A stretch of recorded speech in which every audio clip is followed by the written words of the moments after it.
Whether you like it or not, AI is here to stay and it's developing incredibly fast. For example, I don't know if you saw, Google just announced their new VO 3 where you can generate video with audio. The microfilm is in your ticket. They're watching the north exit. Use the service tunnel. Sound effects, ambient sound, even talking. This ocean, it's a force, a wild, untamed might.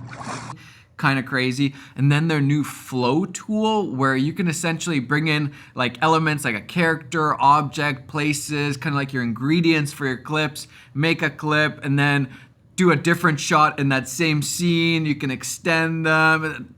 Very interesting. It's starting to look like they're actual usable tools for us creatives. And the question that I keep asking myself is, who is AI going to hurt? Is it gonna replace my job as a filmmaker or YouTuber? Is it gonna make feature films even more unattainable for us because studios don't need us anymore? Is it gonna replace me as a storyteller? I think those are massive questions to ask, and I almost think they're too big because I know without a doubt, none of us know where this is all going. And on the flip side of who is this gonna hurt is actually the other side of the coin. Who is this gonna benefit? Who is it gonna help? Everyone seems to be really caught up in the negatives of AI, but I feel like few people are actually asking, who does this help? Who wins and who loses? And instead of just speculating, I wanted to ask filmmakers that are at the forefront of AI filmmaking. I saw this spec trailer for a movie called Karen Unleashed, and I knew right away, like, oh, they're using AI. And then as I was watching it, I was like, wait, is this hybrid? They're filming some things, and then they're doing some things with AI. Interesting. And I was like, no, wait. This is all AI? And this interview really opened up my eyes to the other side of this AI question. Who stands to potentially benefit from AI? And just so you know, they wanted to stay anonymous. They have their reasons. So we decided to go full meta and create AI personas for this interview. Why do you guys look the way you guys look in this interview? Yeah, I mean, this is just how we look, man. I don't know what you're talking about. This is just who we are. Tell me a little bit. So you guys are filmmakers? Yeah, we're all filmmakers. I'm Mindwank. I'm a dude who used to work in the film industry for many years, mostly as a director and mostly as an editor, but discovered that Hollywood was not really my cup of tea. I left the industry 10-ish years ago.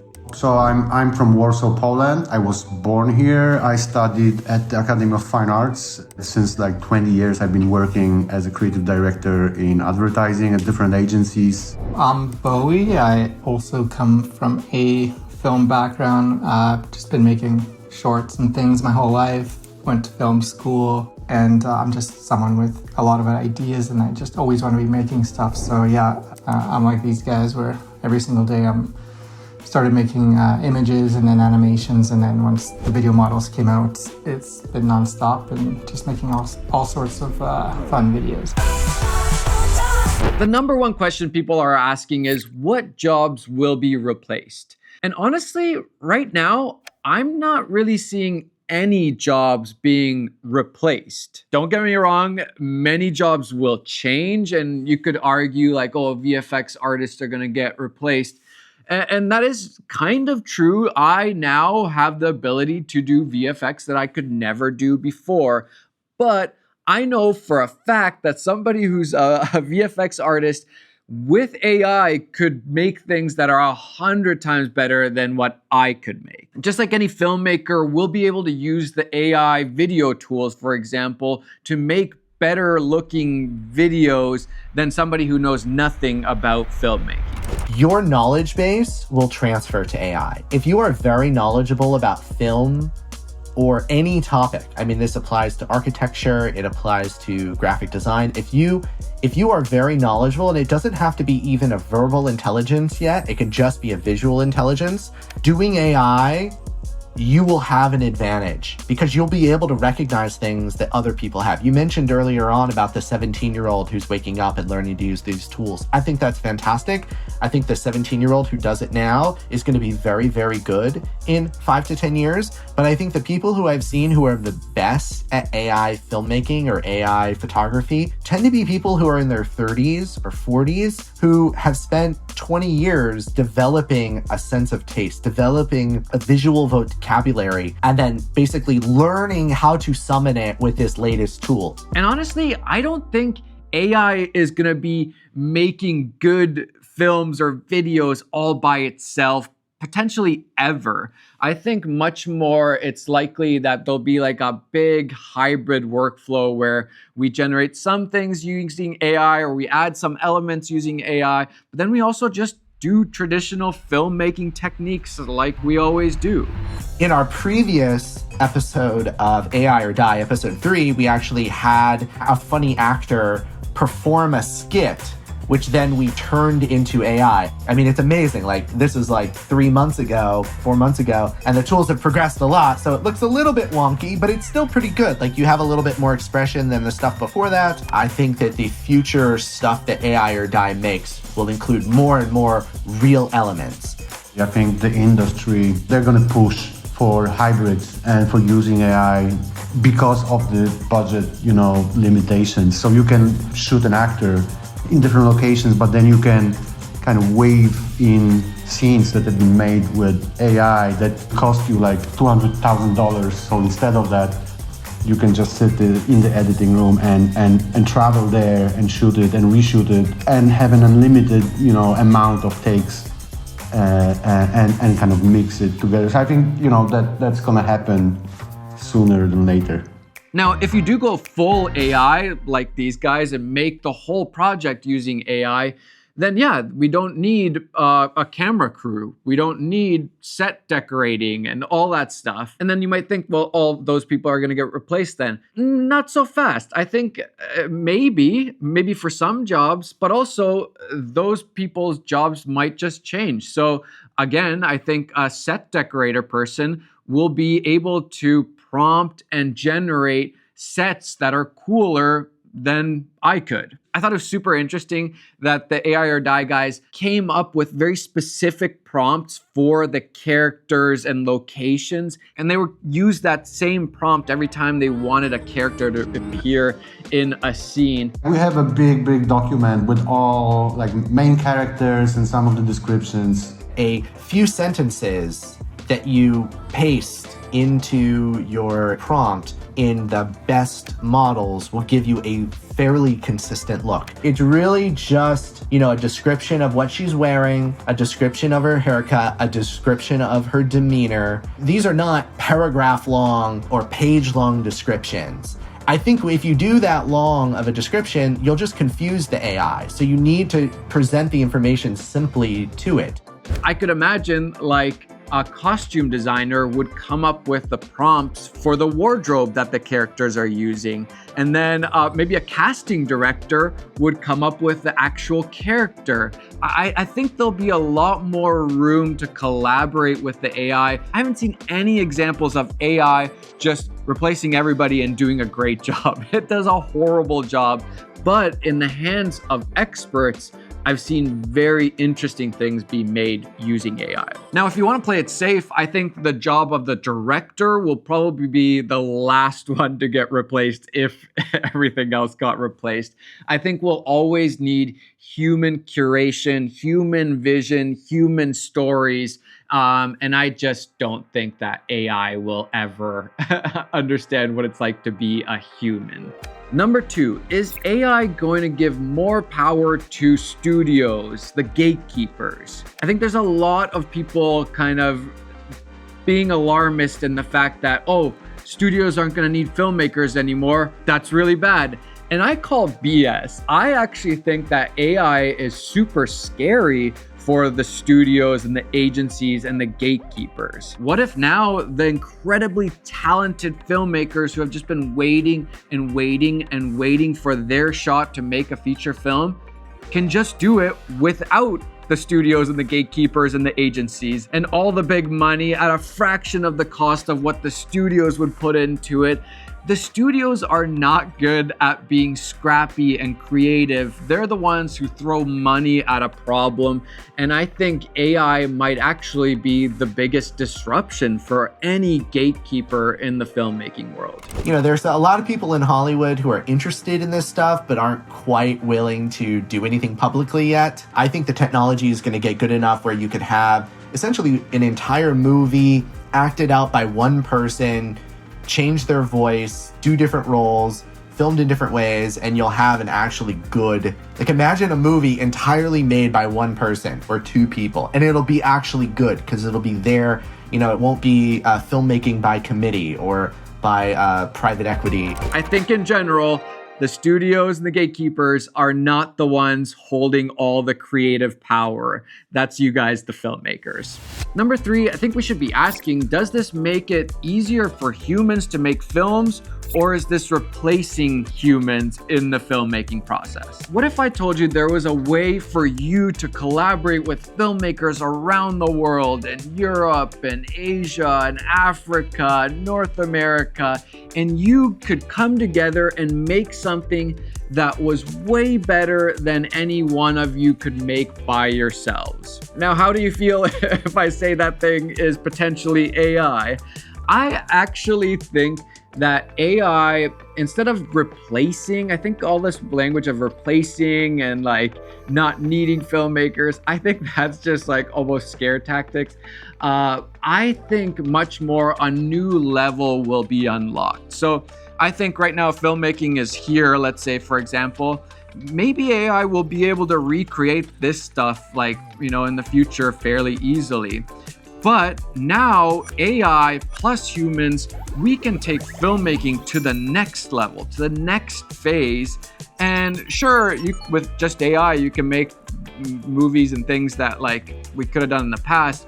But now we're way past that. We're like on a different level when we add humans and AI tools. AI does not have the vision, the humanity, the experiences, the unique perspectives that you have as a filmmaker, and you don't have the skills to do VFX and sound effects and sound design as fast as AI can do. But then you put them together, and I think the bar is just gonna get raised.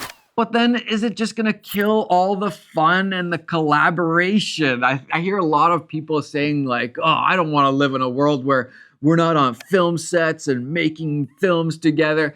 I don't think any of that is going away anytime soon. But also, what do half the filmmakers already do? They sit in the offices, they edit, they do VFX, they're producers, answering phone calls. I think that's a very romantic and rosy view of what filmmaking is, and it is an incredible part. But actually, when I was doing this interview, one of the things that really stuck out to me was how much of a collaborative process it was. It wasn't just one person by themselves making these AI videos. It was all three of them from around the world working together. And a lot of the things they were saying, it felt more collaborative than what I experience on a regular basis as a filmmaker. We're all in different countries, so we have the benefit of, because AI files are so small, we can just put the whole project on like a Google Drive or something and pass it to each other. And it's easy for us to all be touching it. And because we're in different time zones, there's kind of always someone working on it. The way we work is we all generate stuff and then we all sort of send it to each other. And then someone will start compiling in Premiere, and then the project file ends up getting shared back and forth between us as we go. For me, this feels a lot more like when I was making films in high school with my friends, where it's like, what about this? And then we'll move something in that direction because one of us had a fun idea, and we're following the energy of like the spirit of it versus trying to be super strict before we go into it. But again, I think it's going to be much more of a hybrid workflow where we're actually filming things still on set. We have actors, we have humans. I don't think any of that stuff is going away anytime soon, or if ever. But then on top of that, we also get to collaborate in the AI workflow. And now me, with not as much VFX skills, could actually maybe contribute to that side also. And then lastly, probably one of the most important questions is, can you still make money as a filmmaker in the AI world of filmmaking? If AI can do things faster and cheaper, can we still make money? I have no doubt 100% that if the AI or die guys keep going with this, they will be hired by agencies, by studios, by companies to make ads, to make films, all sorts of stuff. I think it's the exact same as if I am a DP or if I'm an AI artist in the filmmaking world. I think everybody will have a place still. It's funny that we just started AI or Die in June of last year. Like, it hasn't even been a year. We're like, every day we are sharing ideas, commenting, creating. The advice that I can give is just start playing with these tools, because also I think that negative image of AI art in the world right now is that most people haven't really tried it. So they think of it as what you said, that it's just a click and it happens. They might even think that you can just create a whole film with just one click, but it's not like that. So once you start playing with it, you might either love it or you might hate it, but you will at least understand how it works. I think there's room for everybody. And then with this world of social media, a lot more YouTubers might come up that are just telling their stories and making things and putting them on YouTube and putting them on social media. Except now you can do bigger things and tell bigger stories than you could have before. But I will say, if you cannot make yourself more productive or more efficient or use AI to make better things than you could have normally, then yeah, I think you might lose on money because there will be somebody else who can do it faster and better with the help of AI tools. That doesn't mean that everybody has to go full on AI. We're gonna have those like Christopher Nolans and Spielbergs who still shoot on film, even though we have the craziest digital cameras. And it just means that you're gonna have to double down into the parts that you're really good at, because other people are gonna be raising the bar again with AI tools and with this hybrid workflow. And for those people who couldn't afford cameras and expensive camera gear, now maybe you have a viable way of being a filmmaker and making money from it, instead of just trying to get a PA job and like working your way up. You might be able to just like skip all that and use AI to become a filmmaker that actually makes money. Because in the end, I think a lot of the AI worries have to do with money and livelihood and who can still make money and who's gonna take the money and am I gonna lose my money? I think that's a lot of the fear. And honestly, I'm not scared by that at all. I still firmly believe if AI is bad, then it doesn't matter at all. If AI is really good, then it's only a threat to those people who don't learn to use this new tool that we have at our disposal. To me, and I know other people argue otherwise, to me, it's just like, you have to get an aerial shot and you're like, nope, I will not use a drone. There's technology in there that I refuse to use. We need a helicopter and it's gonna cost way more and way sketchier and just way harder. I would rather use a drone than have to use a helicopter. So is AI gonna hurt you? Potentially, yes. But it might also take you to the next level in your filmmaking. It might open up doors that would have never been possible for you. It might open up revenue streams that are brand new and you can thrive as a filmmaker. Or maybe you become a feature film in half the time it would have taken you otherwise. Or maybe you couldn't have become a feature film director if it wasn't for these tools. Just like I don't think I would be a filmmaker if it wasn't for digital cameras. I don't think I would have picked up a film camera and started on this journey. I think it needed to be a digital camera for me. But like I said, I don't think any of us know where this is taking us. I just have a gut feeling that it won't be as crazy in terms of AI replacing us, but it'll probably be 100 times crazier in terms of what it'll allow us to do as filmmakers. Maybe that's just me being an optimist. That's kind of part of my personality, but this is really just me trying to figure out what is the future and how do I need to adapt and what do I need to learn and what do I need to pay attention to. And I would strongly recommend for you guys to do the same. Don't be scared. It's gonna be fine. All right, I'll see you guys later. Bye.